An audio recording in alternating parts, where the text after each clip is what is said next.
Prvá slovensko-česká konferencia v Brne je za nami a dúfam, že ste nabití ešte emóciami tak ako ja minimálne. A keďže tam padli mimoriadne dôležité vyhlásenia, tak ak sa pýtate, že či budeme vysielať tento týždeň, tak budeme a budeme sa venovať samozrejme aj spomienkám na rodovú konferenciu a tým vyhláseniam. Budeme sa venovať tomu, že bola spustená Národná banka SPDR a je možné si v nej otvárať účty.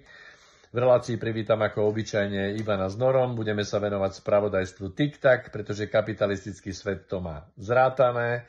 A keďže vás zaujíma väčšinu tie informácie, ktoré sú z istinných zdrojov a z medzinárodného práva, tak budeme dávať do súvislosti to, čo sa vo svete deje v minulosti a čo sa deje dnes a čo nás čaká. Takže 5.10.2025 v nedeľu o 21. hodine v Slobodnej vysielači CS v štúdiu Kadaň sa na vás tešíme.